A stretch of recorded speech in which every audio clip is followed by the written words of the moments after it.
agree on. It's also banned, so you Oh, can only find it on YouTube. okay, we're okay with that. Because I don't know why it's banned. It's not inappropriate or anything like that. I think it's because y'all know Disney. Yeah. Their legal team is a bunch of hard heads, and they want to be like all secretive, keep the Disney secrets vault, and so they have this documentary just exposing their entire process. They don't like that. That's fair. I get why they might not. Hi, folks. Thanks for jumping in and listening to the second part of a very interesting documentary, apparently. It's called Um, The Sweatbox. You can find it on YouTube. It's about Disney's creative process. So if you're like an artist, if you're interested in animation, watch it. um, great. So, Kelly, I think I'll turn it over to you at this point so we can get started. Hi everyone, thanks for chiming in tonight. So welcome to our first chapter chat this fall. Tonight we're going to be talking about how to be a mental health advocate, mental health language. So my name is Kelly Madden. I'm the programs fellow here at Active Minds, and I use she, her pronouns, and I'll be helping to mediate our conversation tonight. Robin, do you want to introduce yourself more? Yeah. So I'm Robin Succi. I'm our chapter manager at Active Minds. So if you get emails, a lot of them are from me. I'm sorry, not sorry, because there's so much good content and resources and all these things that we have for y'all, and you're doing great work on your campuses. So excited to put some names to faces. That said, if you would like to turn on your camera, we welcome you to. It's really nice to have a conversation with a face. We also encourage you to keep your mic muted or unmuted, depending on where you are and if it's quiet.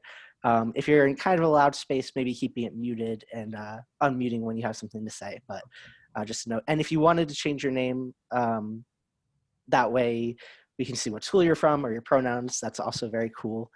And just note that we are recording. So if you wanted to change your name, so like your last name doesn't show up, also can do that. Cool, and I'm really excited to stop talking and pass this over to some of our student leaders who are here. So I don't know how y'all want to introduce yourselves. If you've talked about that, I'm just going to mute myself and trust y'all's leadership to do that. I think we'll just go down the line of where you are. Stephen, are you okay going first? Yeah. Hi. Hi, everyone. My name is Steven, and I go by he, him. I go to the Savannah College of Art and Design, and I'm currently an ambassador for Active Minds. I think that's about it. Yeah. Thanks. Helen, do you want to introduce yourself to everyone? Hi everyone, I'm Helen. I use she, her pronouns. I am an intern this semester with the national office, so I'm also here to support this chapter chat. Thanks, Helen. We're happy you're here to join us.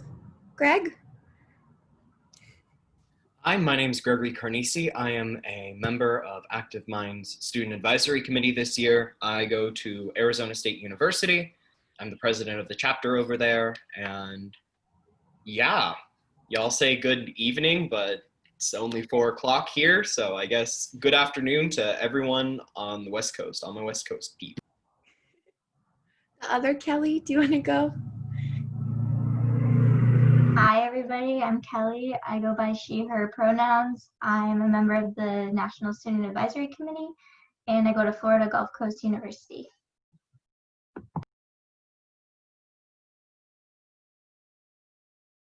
Sorry about that. All I was trying to mute and unmute myself. Elena, do you want to introduce yourself? You're kind of two roles with us. Oh, yeah, I was like, two roles.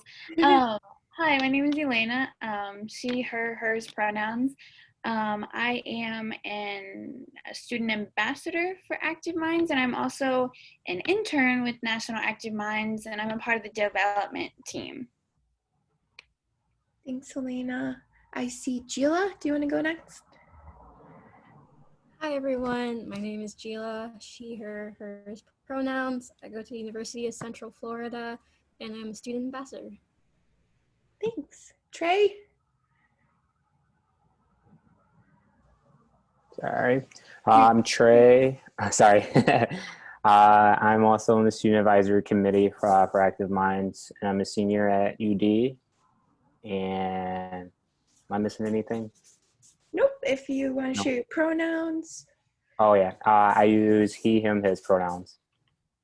I'll also say, Trey, to the East Coast, UD means the University of Delaware. Oh, yeah. You know, when I type in like something for like UD or whatever, it pulls up Delaware. And it is not Delaware. It's the University of Dubuque. Dubuque. Yep.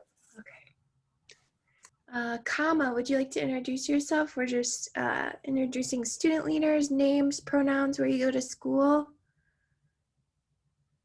Yeah, hi, I'm Kama. I use she, her, hers pronouns. I go to the University of Pittsburgh. I am our Active Minds chapter's president, and I'm also a member of the Student Advisory Committee. And last but not least, Sophia. Do you want to go ahead? Okay, hi. Hi everyone, I'm Sophia. I use she, her pronouns. I go to Boston College. I'm the co-president of our chapter, and I also serve on the Student Advisory Committee. Thanks to all of our student ambassadors, student advisory committee members. We're happy you're here to help facilitate our conversation. So those of you that aren't familiar with chapter chats, these are just meant to be brief, informal, casual conversations about relevant topics going on, things we're encountering. Actually, during our orientation with our student leaders, most of whom are here, we realized that this topic of conversation was really pertinent because a lot of people weren't really familiar with what inclusive mental health language is, what person-centered language is, and the stigma surrounding it. So I think everyone's pretty excited to get into it tonight. Yeah, so we're just gonna kind of have a organic conversation until around 7:40ish, and then we'll try to wrap it up. But I'll just kind of give like the key takeaways or things we hope that you take with you, sentiments. Feel free to screenshot your little area of the screen if that would be helpful to you. So we hope that you're able to use more person-centered language to describe people's experiences and avoid stigma, and we'll get into the meaning and some examples of that. We hope you allow yourself the grace and time to grow. It's really ingrained kind of in our culture to not use person-centered language, so it takes progress to understand what it is and how to use it. And lastly, we hope that after this conversation, you have the tools to support others on your campus, in your chapter, family, friends, and help them understand how hurtful language can perpetuate stigma around mental health. So with that, I would love to stop talking and hand it over to any of our student leaders who are here to get us started, and then hopefully others will be able to join in and ask questions. So yeah, take it away, all.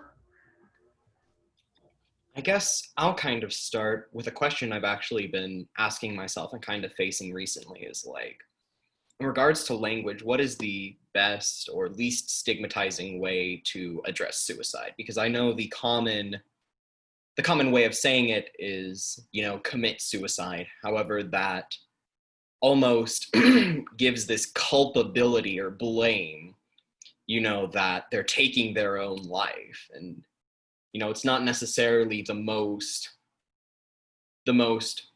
accepting language, because it implies that, they're the one who made the decision, when in reality, there are also circumstantial factors to consider.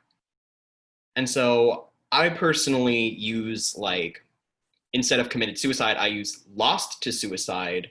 However, that's not a verb tense. That's more an adjective sense. So I guess I'm just asking all of you, what are ways that you use to kind of refer to that action? So, is this something we can just jump in? Okay, so when I came to college, our previous president, Julia, she's the one that told me it's better to use died by suicide. Only because it shifts the blame, unlike commit suicide blames the individual, whereas died by suicide is more like the individual was a victim of suicide, like kind of like implicating that, like, it's not a natural thing. It was a condition, or it was like something that happened to them rather than something they did. So that's how I go about it. I also agree with Kama, and that I kind of see it as when talking about suicide, if you could replace the word suicide with, say, cancer, and be like, would you commit cancer? Or like, would you die by cancer? That's something that I've helped kind of try to relay to people in talking about that, because when they see it in that aspect, it's easier sometimes for them to grasp at first. So that's one thing that I found very helpful in promoting that language.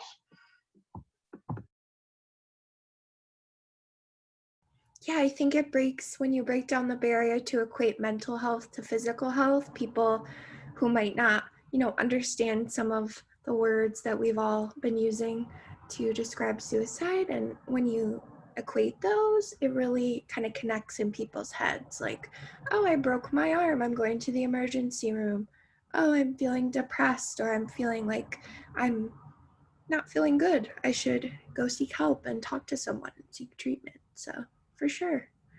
Anyone else want to chime in?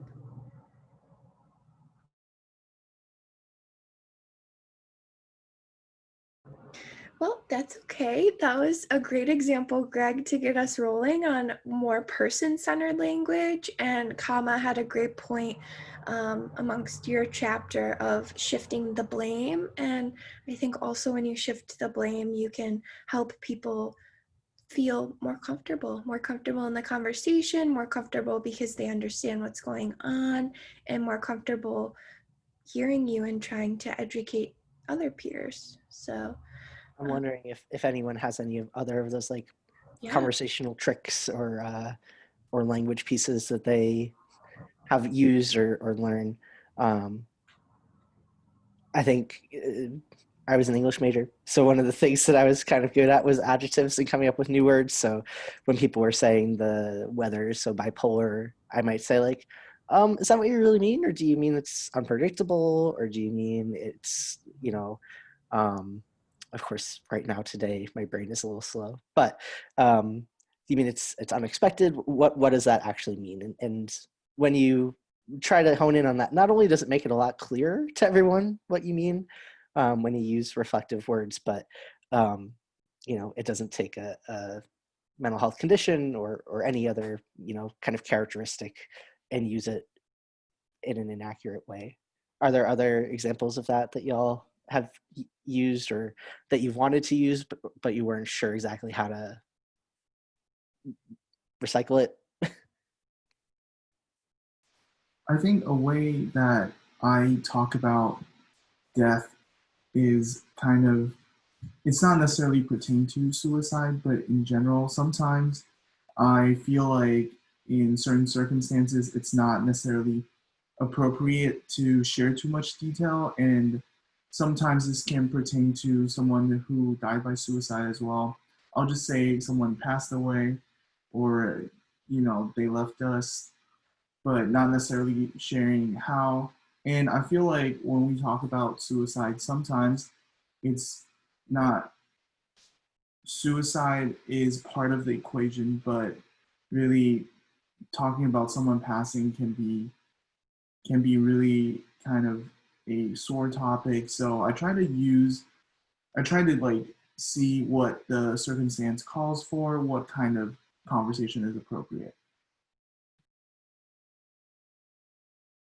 It's a great point, Stephen. I'm wondering if anyone has had an experience where they maybe hear a friend say something, maybe not even a friend, somebody in a class, like a lecture hall setting, a club meeting, a sports practice, where you might want to speak up and be like, hey, that's not really appropriate. And has anyone spoken up or has any advice about how to maybe speak up and approach somebody in a calm, nice way to kind of educate them? We had. Hi. Hi. Hi, I'm Emma. I'm a sophomore at Drexel, and I'm the president of Active Minds there this year. Well, I mean, I don't know how to answer that question fully, but had like a question kind of related to it, which was, I've heard people say things like, oh my God, I'm just like gonna kill myself, like when they're annoyed or something. And you're like, wow, that's like a heavy thing to say, and like it needs to be taken seriously, but I know you're like joking. So yeah, I don't know. I've like experienced that a lot within like friend groups and things like that. And it's hard to like interject because like on some level you're like, oh, should I take this seriously? And on another level you're like, I don't want to like be like mean and be like, because you never know if like they're really struggling with that or not, like deep down. So that's a struggle I've personally had when kind of trying to educate people. Yeah. Oh, sorry. No, you go first. I forgot what I was gonna say, but no, it is a tough thing. There isn't like really like a right way to do it. I feel like as long as your heart is in the right place when you're, correcting somebody, if you explain the reason as to why what they're saying maybe not appropriate, I feel like it's fine. So for example, kind of going back to that one where they're just like, oh, like they jokingly can say like, I want to kill myself because they have a bunch of assignments, but you shouldn't really joke about that. But same thing, I noticed that, and I even did this for like my chapter at University of Texas at San Antonio, where we talked about social media and how that changes how mental health and mental illness is looked at. There's a difference between normalizing the conversation, which is like what we're doing now, and romanticizing it, which is what a lot of social media platforms and people will do. So they'll just like throw out like, I'm depressed or I have anxiety, and you don't really know what's real anymore. So it's kind of hard. So you like, as long as you're saying like, hey, are you okay? Or is something really up? And they're just like, no, I'm just messing around. And then you can say like, hey, maybe that wasn't the most effective way. Maybe next time just saying you're like overwhelmed instead of just flat out saying depressed if you know you're not depressed, or you're nervous if you know you're not flat out like, and like you have anxiety or something like that. There's like simple ways like that. That doesn't mean you have to write like a whole paragraph or something to them. It's just like, hey, maybe this would be a better way of saying it, and you're not like entirely calling them out to make them feel bad, because it really is like a process. I mean, I still struggle with mental health language day to day. Like I learned about there's the right way to say the suicide thing. Instead of saying commit suicide, you should say die by suicide. I didn't know that until I came into my presidency like a year ago. But once I was able to realize, oh, when you say commit by suicide, you're putting too much focus on the why and not the person themselves and who they were, then I can see why that kind of stuff. But it definitely is a learning process. So as long as you kind of soothe them with that fact, like, hey, I'm not mad, or just maybe there's like a different way that you can do this, and yeah, like your heart is in the right place kind of thing. And to some extent, I think it could be a really powerful time to also like educate them, and like, I might be worried about a friend. So you, Emma, as a mental health advocate, and I'm sure your friends know that, being able to say like, hey, I noticed that you said you would kill yourself if you had one more test. Like, I take that really seriously. I care about you. Are you thinking about suicide? Kind of like really normalizing that and showing people that like it's okay to talk about suicide too. Like it's okay to ask your friends, are you thinking about suicide? It's okay to be honest with your friends about, yeah, I'm having, some like passing thoughts or something like that. So it could be a really great way to model like how to have that conversation if they are worried about someone. Because generally, I've at least found when you do take it seriously and you're like, hey, I noticed you said that, I'm a little worried about you. Like, is there something I can do to help? Do you want to talk? Like, you'll probably get more information about the core to that comment. Greg, I saw you unmute yourself and then I kept talking. I'm a first. Oh, right, yeah. Kind of echoing off of what Robin just said, but like, these are conversations that we also didn't grow up learning how to do. So they're going to be awkward for us as mental health advocates to orchestrate and like bring up in the middle of, whatever conversation you're having in that moment.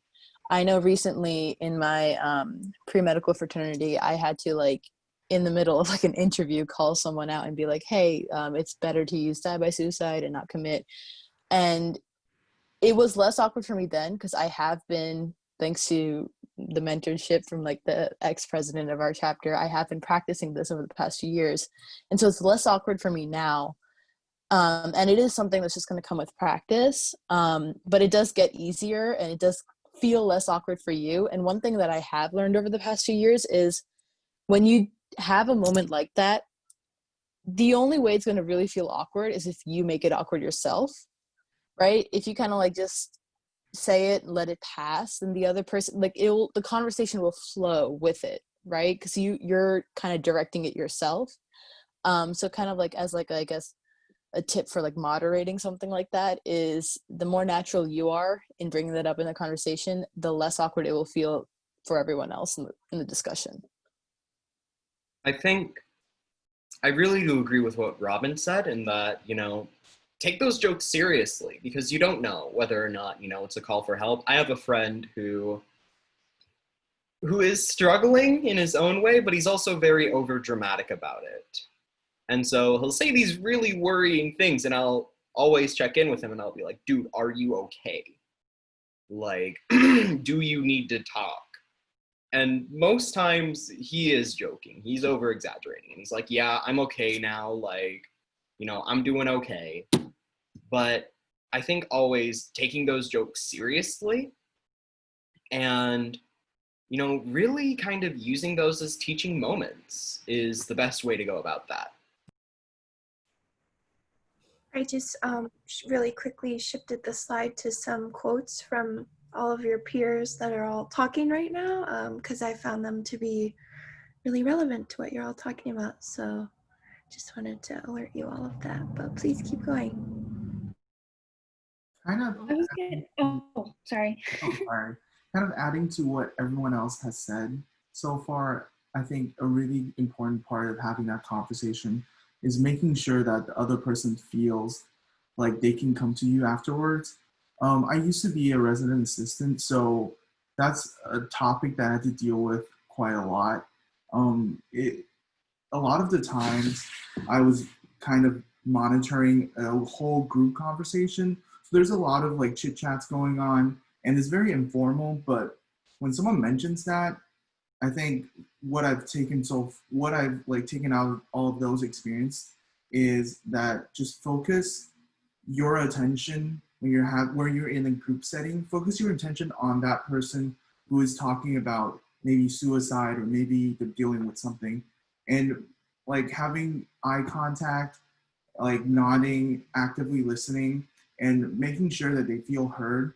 And most importantly, just let them know that they can talk to you. Make sure you let yourself become a resource so that afterwards, maybe like after everyone left or like after the conversation's ending, you can have a more intimate one-on-one conversation. And that's usually when, red flags pop up or they might straight up tell you what's going on.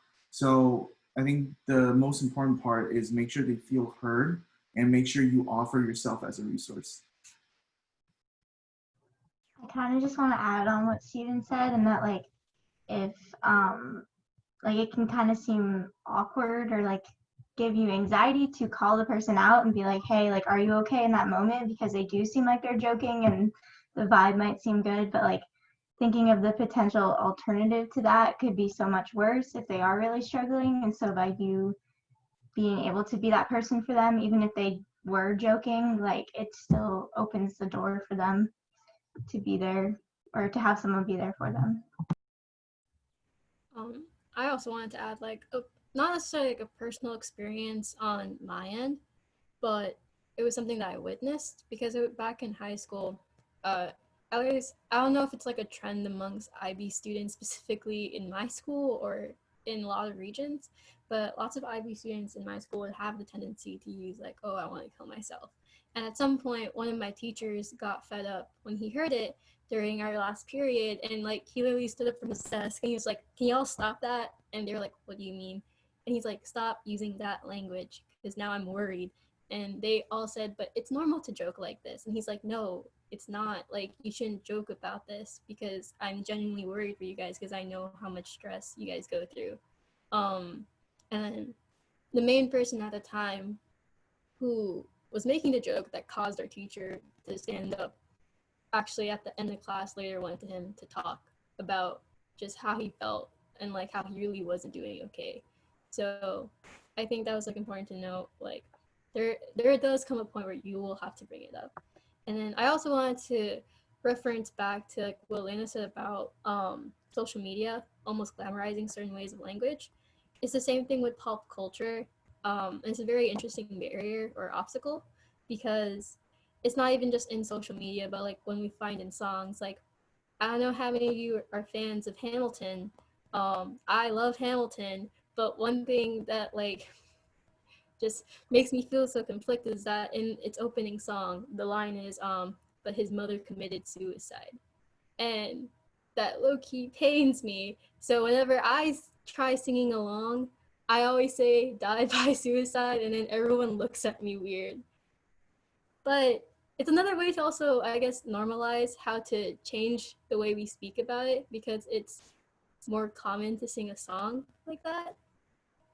Yeah.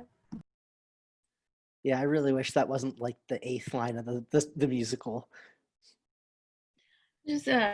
Just speaking of pop culture in general, like my boyfriend, he'll listen to like a lot of rap music, and I won't really listen to it because a lot of it is like, I don't know how to explain it, but it'll talk a lot about like drugs and because they're trying to like wash away like their depression or like something with like alcohol or whatever.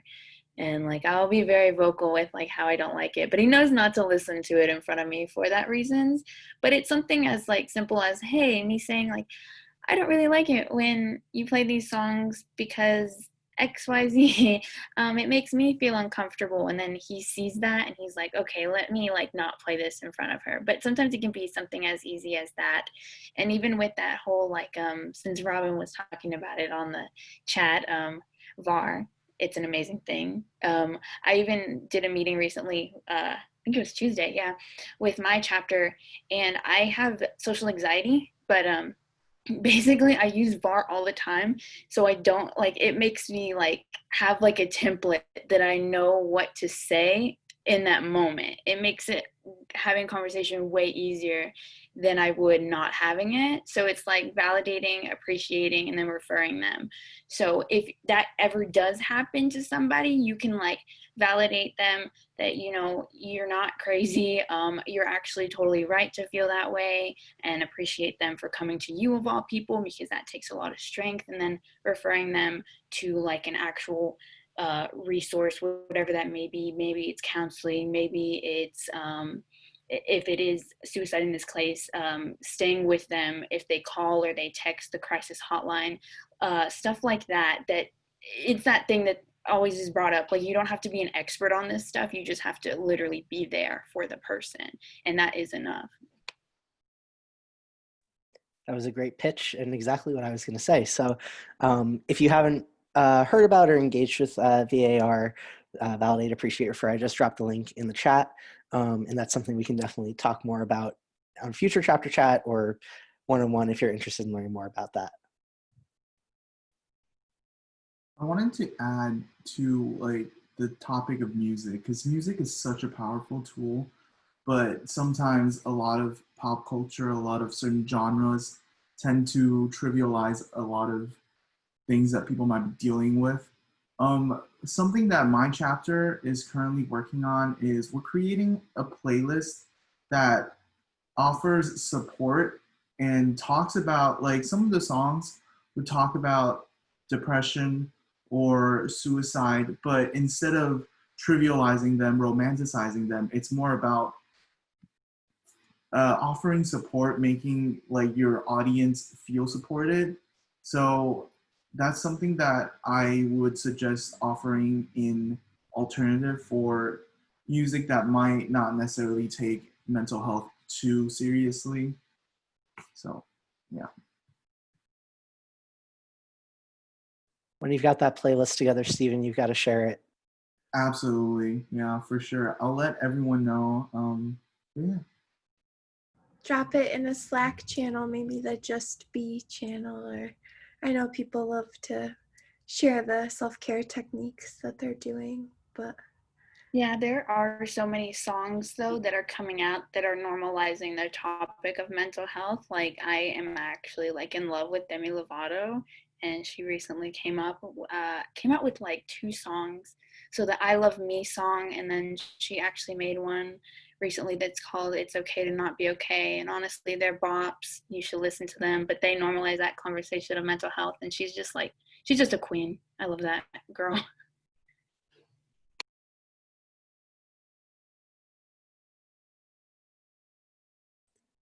I think we've got about 15-ish minutes left, so I wanted to put it out there if folks have other questions or topics they wanted to talk about on this topic, on other topics related, um, just making use of the time where you've got all these great students here with you. So my campus, so during like training for our residence assistant, everyone's offered to take mental health first aid training course. And there's a student who I overheard in another conversation say, "Oh, I'm taking this training later so I can learn how to help crazy people." Those that don't know me, I do not like that word at all. I hate it. I hate the word so much. And I've never really been the one to, kind of step in anyone's place or like correct anyone or like speak up or anything until maybe I'll say this year. But especially that word, I'm going to say something regardless. And I politely stepped in and I just said, "Hey," he was actually my resident last year, so I was really confused. But I stepped in and I said, "Can you please, do not label them as crazy." I said, because they're not crazy. And I said that, kind of like, how would you feel if someone was to call you or someone else in your family crazy? And I said, you would be upset, correct? And he said, yeah. And I said, okay. And he kind of went on, is like, he just didn't really mean it. And so I just kind of like walked away. But one of my best friends, my close friends, kind of he knows about me and knows everything that I do.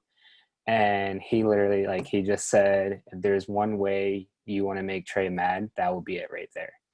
And I would say maybe 15 minutes later, he comes back and he apologized. And he said it's a really eye opener to him to kind of watch what he says when he's around people. And also, things that I guess he didn't really mean it. And I, kind of felt, like, that like he didn't mean it, but his apology was really sincere and I appreciated it. And I just told him, I said, just please don't label them as crazy. I said, because they're not.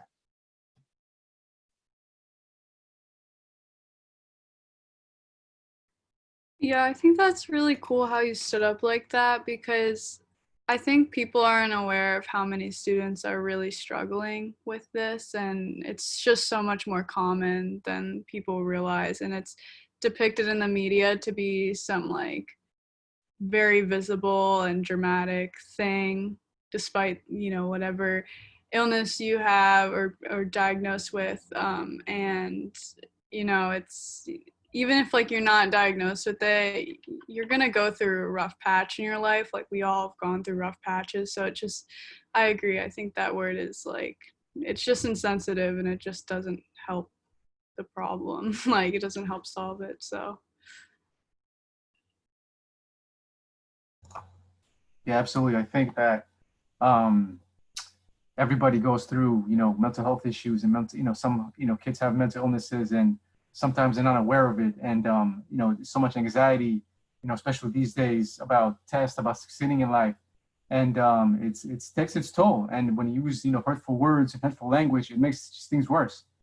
So we have to educate people and, we have to let people know exactly how to go about the situation, how to make them feel more comfortable and doing it the right way and helping someone ultimately, if they're dealing with suicide or dealing with, anxiety or whatever the case may be.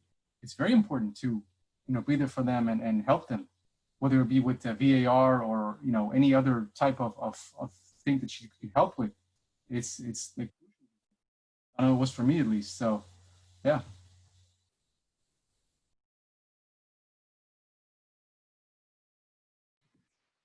and having these conversations can be really hard. Sometimes you can't get through to someone on the first try. So just want to like encourage everyone to don't get discouraged. It's gonna be a learning process for everyone. So even if someone's very defensive or they kind of reject your ideas, just keep trying to relate what you're trying to say to them on a more personal level. I find that a lot of times, especially people who struggle with certain things themselves, like making metaphors or kind of relating what they're struggling with, what other people might struggling can create more like can just emphasize a little more on the hurtfulness, and also it'll create a little more empathy in that conversation. So yeah, just keep having those hard conversations. Yeah, like some people have come up to me because like they were hurt by something or like the way something was said. And so I always just reassure them that they're not crazy or they're not broken, they're human. And actually that last quote is one that I use all the time, and that kind of segues into that is I always tell them that you're human. So you're going to encounter some struggles, but that doesn't mean that you're any less than or you're a burden or anything like that. You are literally a human being and we are very complex. So try to go easy on yourself, and really just emphasizing that you're there for them during that time. Hey, so I'm a junior from the Basis Chavano chapter, and one thing that I noticed, or like I think I do, but it's like self-diagnosing mental illnesses. It's like, oh, I'm feeling this way, or like, oh, I'm changing moods, so I'm bipolar. Oh, and when other people come to me and say that, and I do this too, I'm not like I feel like I have a lot to learn from this club, even being like admin, because I'm learning about stuff too. But it's like I don't know how to respond to that because some people do want validation because they don't get that in their houses or um but it's like I don't know how to respond to that because I don't want to say something because I'm not a professional. I don't want to be like, yes, you do, or like diagnose or invalidate their opinions. Does that make sense? Yeah, that actually makes perfect sense. And that was like a great like concern because I have a lot of people who always say that, like they'll think that they're depressed, but in reality, it might just be that they're just sad for a long period of time, like that kind of things, whereas depression tends to be more permanent. But it's hard because, yeah, you don't want to say, well, you don't have depression like right off the bat, but you also don't want to like investigate hardcore because you're not a professional.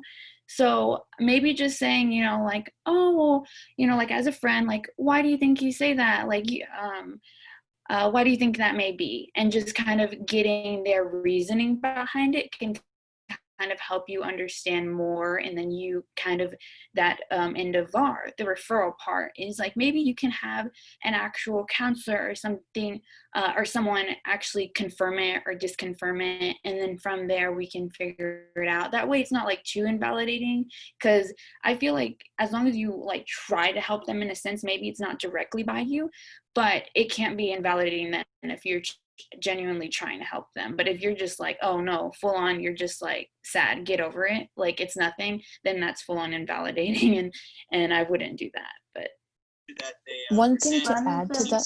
Oh no. Who goes first? You go first.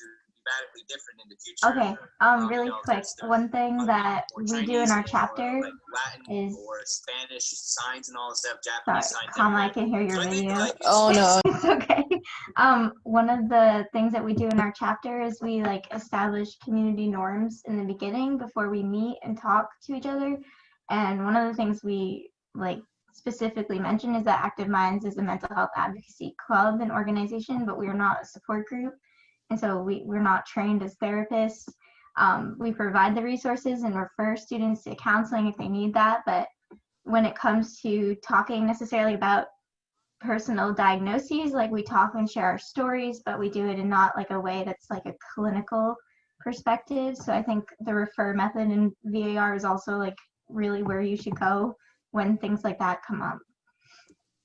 And to add to that, and this is something I'm going to say based on like personal experience, but personal diagnoses can be hard to talk about and like address because not everyone has access to ways of being diagnosed. And so like they can be dealing with life with certain things happening to them and not know what's actually going on, which leads them to like searching things themselves and trying to find answers themselves, which they are entitled, like they have the right to know what it is that is happening to them. They just may not have the resources or know of the resources of how to get that information professionally.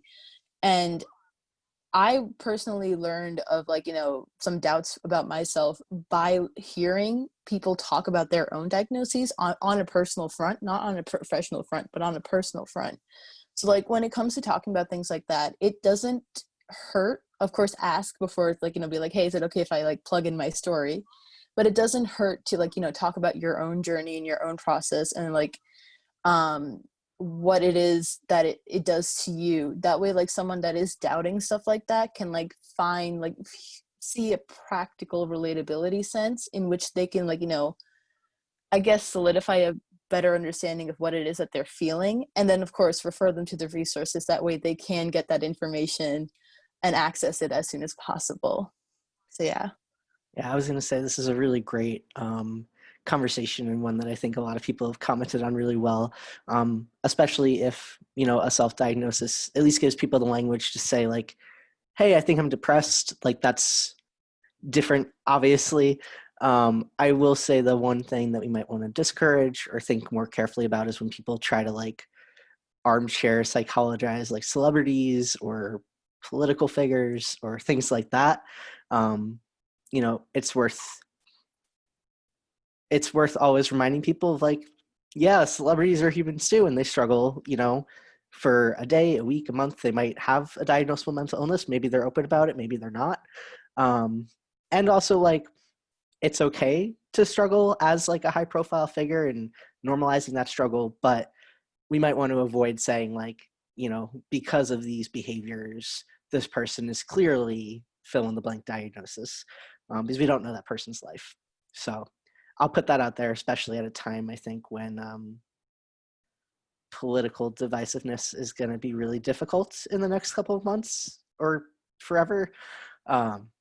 So that's something at least I saw a lot of around the last election, and since I'm guessing a lot of you did too. And I'll leave it there because we do only have a few minutes. So Kelly and folks, I don't know if you have anything you want to wrap up with. Yeah. Oh, go ahead, Trey. Go ahead. Okay. 2 seconds. So like me personally, like I love helping people. I love being there, and I try to do my best for everyone. And I would say this past year I really learned not to take on so many things and stop trying to help people and be like their therapist. And it's so hard being a mental health advocate and wanting to be there for people. But something I just kind of want to share with you guys that I'm learning and still getting better at, but don't try taking on so many things. You are not in charge of trying to fix everyone, and you just help guide them and lead them to kind of where they need to go for professional help. So don't feel like you have to take on so many people's mental health when you still have your own as well that you need to take care of. So make sure you are putting yourself first. And sorry. I think that's the perfect point to end on, Trey. I think we're all empathetic people. Obviously, we care about members of our chapter, our community, family, friends, and I mean, I'm still struggling with that sentiment of not trying to take too much on, and I'm not even in college anymore, so I empathize with all of you. But I just want to say thank you to all our student leaders, all of you wonderful mental health advocates that we got to meet tonight, for being here, keeping our conversation going, sharing some great stories, examples, and sentiments. Robin? Yeah, and I'll just say we do these monthly. So if you registered for this one but haven't registered for October, we're actually going to have a guest from our office, our colleague Louise, is going to come and talk about some fundraising fundamentals. I really liked the word plays there with the fun and the fundamentals. I want you guys to laugh. It's a dad joke. It's such a dad joke, but we're really excited because that's right before Active Minds Spirit Week. If you haven't heard about Spirit Week, we're really excited. If you go to activeminds.org/Spirit Week, you'll learn more about that. And speaking of links, I dropped like 1 million in the chat if you've been following along with that, but we'll put them in a thread in Slack as well. And this recording will be posted on our activeminds.org/chapter chats page probably next week. So you can revisit it and share it with your chapter leaders and folks who couldn't come.